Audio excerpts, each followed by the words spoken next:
All right, so on part B, I gave it to you kind of in a different format than probably what would be given to you. So I wrote it right above there without the negative exponent. So that might be the form it's given to you in. So just kind of looking at the domain, we have variables in the denominator, but is x squared plus 3 ever 0? No. So the domain should be all real numbers. Good to know, okay? So then I would bring that quantity to the top. Hody high would work, but because we're trying to get the second derivative, the chain rule's just a little bit faster. So that's what a lot of y'all were working on. So that's going to be negative 6 x squared plus 3 to the negative second times an additional 2x from the chain rule. So if we were interested in doing first derivative analysis, local max, local min, increasing, decreasing, you would simplify that and call that negative 12x all over x squared plus 3 quantity squared. And then you can see where it's 0, it's never going to be undefined, and then you can plug back in there for your first derivative chart. But we want to get the second derivative, so rather than do the Hody high rule, I'll just simplify it and call it negative 12x times x squared plus 3 to the negative second, and then I'll choose to do the product rule. So I don't know what you ended up doing, but here's what the product rule would look like. I've got a negative 12x now, so it has to be its own function. So that would be negative 12 times the second one, and then plus negative 12, so just minus 12x times the derivative of the other one, which will be negative 2 times x squared plus 3 to the negative third now, and then times an additional 2x from the chain rule. So that should be the product rule.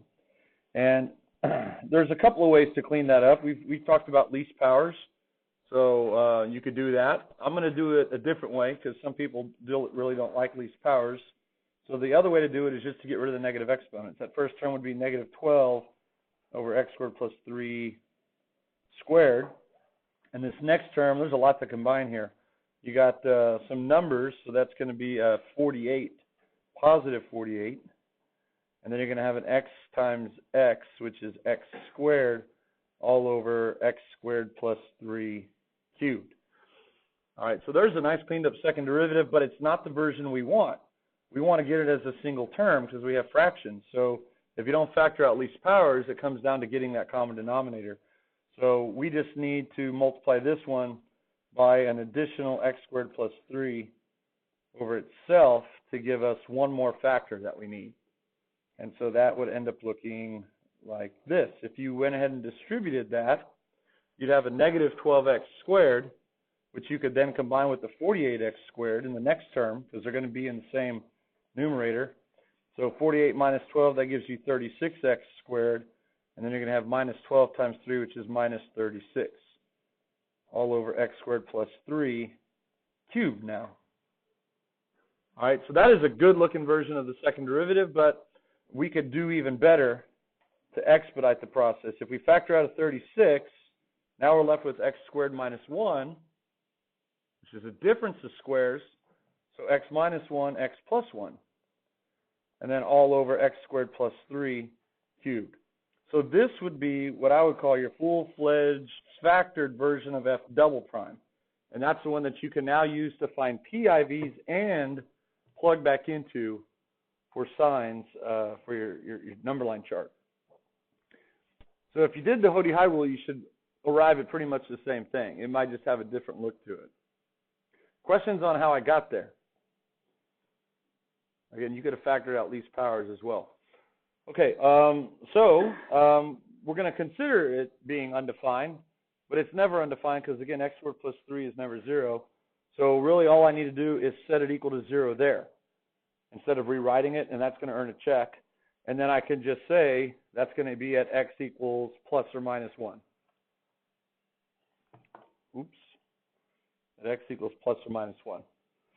All right, so now it's time for the number line chart. So I got x and f double prime. Are there any discontinuities?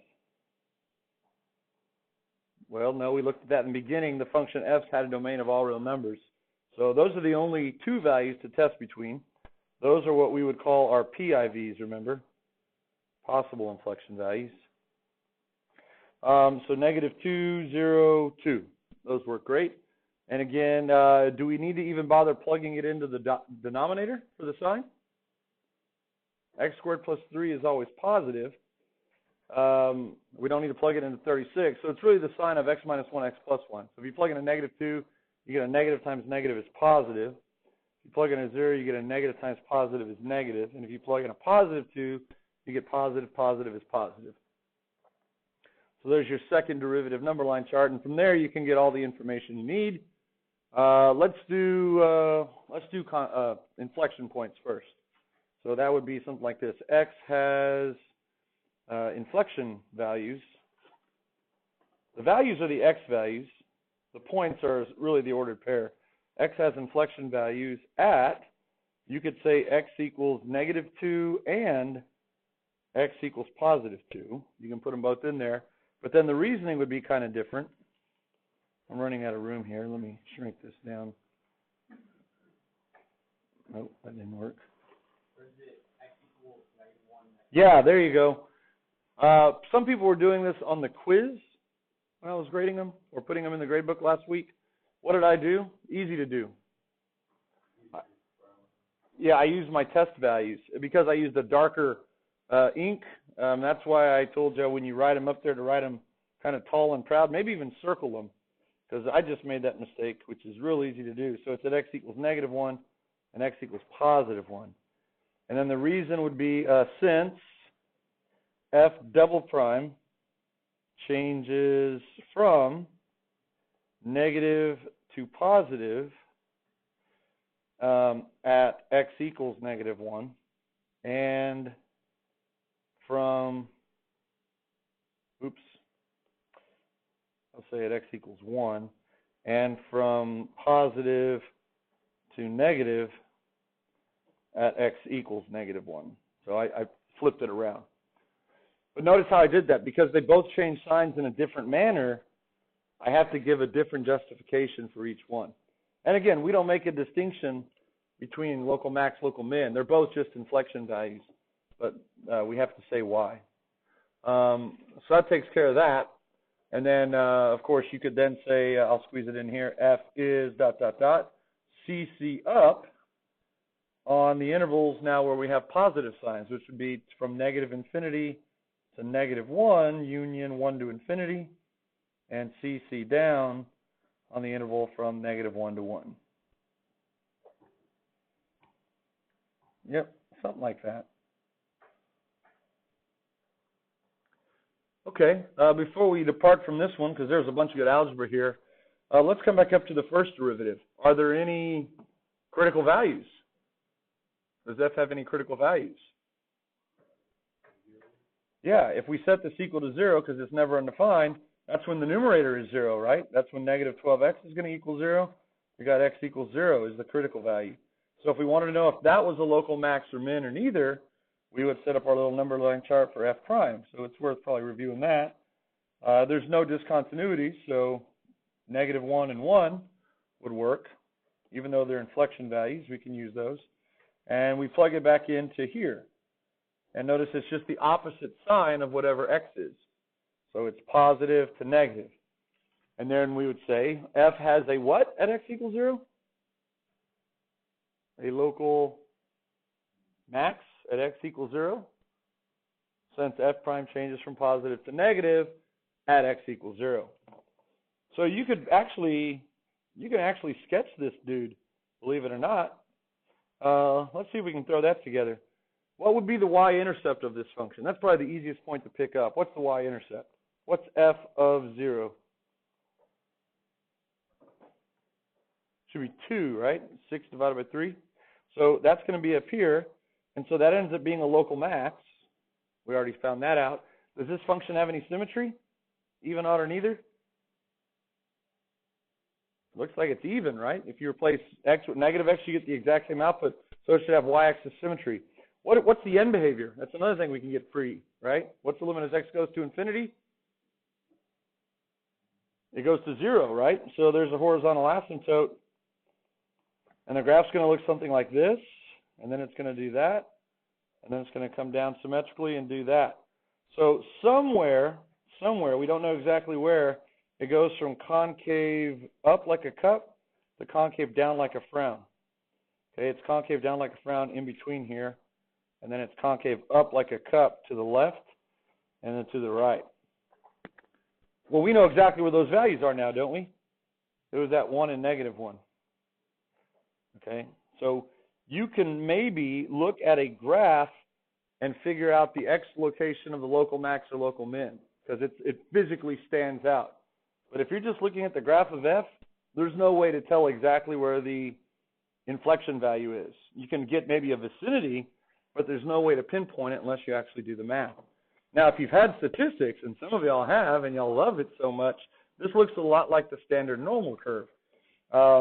In the second semester, we're going to be finding areas under curves. The area under this curve, I'm not sure what it is, but the standard normal curve is standardized so that the area under the curve is 1. It equals 1 unit. And I know you're thinking, how can it have a finite area if it has horizontal asymptotes? It can. That's an improper integral. So that's kind of a paradox, right? It's an infinitely unbounded region, but it has a finite area of 1. So the areas under those regions from a certain value of x to the right, those end up being the probability of that thing happening as a decimal. So you could do all this kind of stuff. But what's important is this. For a standard normal curve, this right here, the center, is the population mean of the observed value. Okay? But then things can fall within standard deviations of the mean. Guess where the first standard deviation falls for the standard normal curve? It falls precisely at the inflection point. That's pretty cool. So if you know where the inflection point is for the standard normal curve, you know where the first standard deviation falls. And if you've had psychology, then I know Kilford teaches this, roughly 68% of all observations fall within one standard deviation of the population mean. So that's pretty cool. That ends up being the inflection value. So there's some statistical implications here. You could actually take statistics without T-charts and P-charts and just do it all with calculus space. It'd be a lot more fun, but we don't have that class here. So anyway, that's kind of neat. Anyway, we confirmed it. We could have sketched the graph probably without doing all the calculus, but the calculus gave us the inflection values, and there's no way to get them without that. Okay, cool. Let's look at this fellow here, g of x. What's the first thing we do when we walk up to a function after we introduce ourselves? What'd you say? Yes, find the domain. Excellent. Find the domain. Very important, because you need to identify the discontinuities from the beginning. They're that important. You don't want to be talking about a function where it doesn't exist. Division by zero, square roots, even roots of negatives, and logs of anything but positives. Those are really the three that we look out for unless it's piecewise. So there are two values that are not in the domain, right? X cannot equal the roots of the denominator, which are plus or minus 2. So they're not in the domain. So whether they're holes or vertical asymptotes for us right now, we don't care. Are they going to be critical values or possible inflection values, 2 or negative 2? The answer to that is no, because they're not in the domain. Are they going to try and sneak into the critical value club or the possible inflection value club? They will. They will. They're going to make the second and first derivative undefined, but they're not going to be local max or mins, nor will they be inflection values. Now, do they make their way into any number line chart? Yes, they do. For what it's worth, are they holes or vertical asymptotes? How can we quickly tell? Plug them in. Plug them into the top, and you get 5. 5 over 0 is non-zero over 0, so they must be what? Yeah, remember, non-zero over 0 are vertical asymptote, unless it's sinor salta, which this is not. Okay, so we've already identified two values that go in the number line chart. We need the second derivative, so we got to go through the first derivative. So if you thought the algebra over here was fun, oh boy, let's do this one together. I'm going to Hody high this one. So here we go. G prime, maybe write small. Ho, D high is 2x, Hody high, minus high, D ho is also 2x. So you do more algebra in here, it turns out, than you do like in a college algebra class. This class is a better way to practice those skills. You become a better practitioner at the end of this class. All right, so rather than just like expand everything out, it's always a good idea if something is partially factored to pull out any common factor first. And notice there's a 2x that's common in the top. So it wouldn't be like horrible if you expanded it out and combined like terms. But remember, our goal is to have it factored. So if it's already partially factored, let's take advantage of that. I'll pull the 2x out in the numerator, and that leaves me an x squared minus 4, which I don't need parentheses around anymore, and then minus the quantity x squared plus 1, which when I distribute the negative gives me minus x squared and minus 1. And then all over x squared minus 4 squared. Again, I'm taking the time to clean up the first derivative, even though I really want to get to the second derivative, because it makes more sense. Simplify early and often. All right, so now still cleaning up the first derivative. My x squareds cancel up top, and I'm left with minus 4 minus 1 is minus 5. And that minus 5 then times the 2 gives me a negative 10x in the top, all over x squared minus 4 squared. Now for what it's worth, do we have any critical values?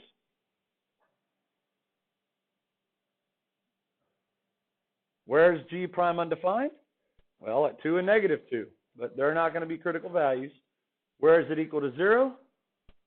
When x is 0. So for what it's worth, we have a critical value at x equals 0. It's the only one.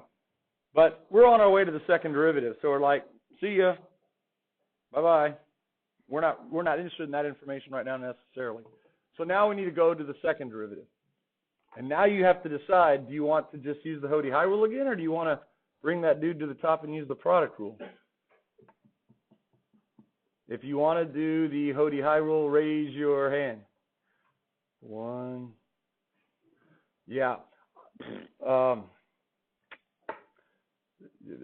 everyone wants to do the product rule. Yeah. The Hody-High rule is going to be fine. Because the bottom is already squared, I'm kind of leaning against it. So that's the version I would certainly use if I were plugging back in to find the sign of g prime. But let's go ahead and bring it to the top and just use the product rule. Okay? Let's use the product rule. So here we go now. G double prime. Derivative of negative 10x is negative 10. Sweet. Times x squared minus 4 to the negative 2th goes along for the ride. Plus negative 10x, which becomes minus 10x, times the derivative of the second factor, which by the chain rule, remember, would become negative 2 times x squared minus 4 to the negative 3rd. Don't forget that, times an additional 2x. Now, you're done with the calculus, right? But we need to put that in a user-friendly format, one that's going to help us find our PIVs as well as something we can quickly and easily plug into to determine signs. Now, instead of putting this one with fractions and getting a common denominator like we did on the previous problem, I'll go ahead and work this one by factoring out least powers just so we can review both methods. It's worth a cleanup of that second term, though. So we're going to end up with a 40. That's going to be positive. Positive 40. It's going to be an x squared and an x squared minus 4 to the negative 3rd. So you got to be an excellent practitioner and a meticulous, careful record keeper as well. All right, questions so far? Okay, so here we go. I would factor out a negative 10, and there's no x that's common, but then we have an x squared minus 4 to the smaller of the two powers, negative 3rd power. That's what I would factor out that's common. And now instead of a parenthesis, I'll just put a bracket. Sometimes it's just a little more helpful. It's not an interval, just a stouter parentheses. In the first term, the negative 10 divides out, and I'm left with what? Some amount of x squared minus 4 is left. Well, it's top minus bottom exponents, right? So negative 2 minus negative 3 is 1, isn't it? And typically when we get that from the power rule, you've noticed that it's been a 1. It's because of the power rule. So I really don't even need to put that in parentheses. Having it in parentheses to the first power is good for showing the association where it came from, but sometimes building walls when they're not needed can kind of prevent you from combining things, right? So tear down that wall. And then we're left with a minus 4x squared, close BP bracket. And now I think we can get to our final version here. That's going to be a negative 10 in the top, all over an x squared minus 4 cubed. And then in the brown brackets, we're going to have a negative 3x squared minus 4. Now that's kind of gross. So I'm going to do one more thing here, just aesthetically. It's going to help me. If I factor a negative out from inside here, I can multiply it by the negative in front of the 10. And so that makes it a positive 10 and a positive 3x squared plus 4 all over x squared minus 4 quantity cubed. Okay, whew, there's a cleaned up, nice, good-looking version of the second derivative. That was fun. Better than sitting around Thanksgiving with family, right? Cool. Maybe y'all did this. I don't know. Where is this undefined? Only when the denominator is 0, which is at 2 and negative 2. Are those PIVs, 2 and negative 2? Nope. We've already identified them as vertical asymptotes. So where is it equal to 0? It's equal to 0 when the numerator is equal to 0. For what values of x is x squared plus 4 equal to 0?